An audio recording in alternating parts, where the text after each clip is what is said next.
তৃণমূল জামানায় রাজ্যের হাসপাতালগুলিতে প্রভাব বিস্তার করেছিল দালাল রাজ। এবার সেই দালাল রাজ রুখতেই কঠোর পদক্ষেপ রাজ্য সরকারের। একাধিকবার সিএনএর প্রতিনিধিরা এই খবর তুলেও ধরেছেন। এসএসকেএম থেকে শুরু করে আরজি কর দালালদের কারবারের রমরমা দেখিয়েছে সিএন। হাসপাতাল থেকে দালাল রাজ নির্মূল করতে এবার কড়া অবস্থান সরকারের। এখন থেকে সমস্ত সরকারি হাসপাতালের উপর নজরদারি চালানো হবে স্বাস্থ্য দফতর থেকে। তৈরি করা হয়েছে কন্ট্রোল রুম। বৃহস্পতিবার স্বাস্থ্য ভবনে সারপ্রাইজ ভিজিট মুখ্যমন্ত্রী শুভেন্দু অধিকারীর। মুখ্যমন্ত্রী শুভেন্দু অধিকারী তিনি নবান্নের দিকে রওনা দিয়েছিলেন। নবান্নে তিনি না গিয়ে একেবারে সরাসরি পৌঁছে গেছিলেন হঠাৎ করে স্বাস্থ্য ভবনে। স্বাস্থ্য ভবনে এসে স্বাস্থ্যমন্ত্রীর সাথে তিনি একটি বৈঠক করেন। সেই বৈঠকে ছিলেন স্বাস্থ্যমন্ত্রী শরৎদত্ত মুখোপাধ্যায়, তার পাশাপাশি স্বাস্থ্য সচিব। একটি কন্ট্রোল রুম খোলা হয়েছে। সেই কন্ট্রোল রুমের মধ্যে দিয়েই কলকাতার সমস্ত মেডিকেল কলেজগুলিতে যে দালাল রাজ চলছে সেই রাজ বন্ধ করার জন্য এবং কোনো রোগীকে রেফার করা হবে না, সেই ব্যবস্থাই করা হয়েছে। দালালদের উদ্দেশ্যে কড়া বার্তা মুখ্যমন্ত্রী শুভেন্দু অধিকারীর। তিনি বলেন, হাসপাতালগুলি দালাল রাজ মুক্ত করতে হবে, মানুষদের সঠিক পরিষেবা দিতে হবে। হাসপাতালগুলিকে ভারত সরকার নাম দিয়েছে আয়ুষ্মান মন্দির।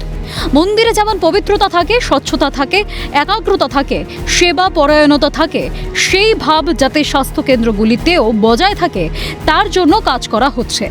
সব হসপিটাল থেকে দালাল রাজ মুক্ত করতে হবে এবং মানুষকে সুন্দর পরিষেবা দিতে হবে।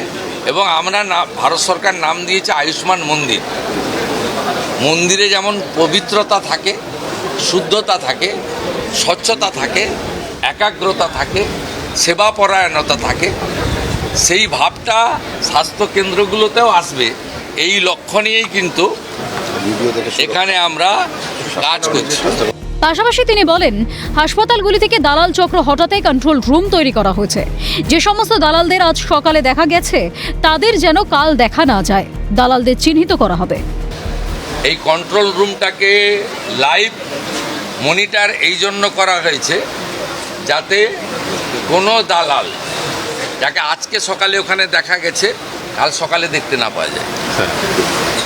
এটা একটা বড় উদ্দেশ্য কিন্তু ব্রোকারদের হাঁটানো। আর এক মাসের মধ্যেই পুরোপুরিভাবে শুরু হয়ে যাবে ওই কন্ট্রোল রুম। পুরো হাসপাতাল চত্বর মনিটর করা হবে। মুখ্যমন্ত্রীর কথায়, হাসপাতালের পরিবেশ ও পরিষেবা ঠিক করার জন্য মনিটরিং দরকার। কন্ট্রোল রুম থেকে সেগুলো করা হবে। আমি এটাকে 30শে জুলাইয়ের মধ্যে বলেছি সাব ডিভিশন লেভেলে নামিয়ে দিতে এবং কিচেন পর্যন্ত মনিটরিং করতে।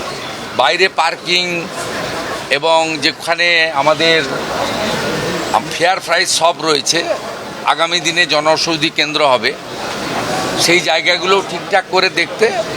ওয়ার্ডের ভিতরে কিছু রেস্ট্রিকশান রয়েছে হেলথ গাইডলাইনে, রুগীদের দেখানো যায় না, কিন্তু মেঝেটে যে পরিষ্কার আছে কিনা দেখানো, বা আমাদের এমার্জেন্সিতে কোনো রুগী পড়ে আছে কিনা, একটা হসপিটালের যে পরিবেশ এবং যে পরিষেবা, এই দুটো ঠিকঠাক করার জন্যই একটা মনিটরিং দরকার আছে।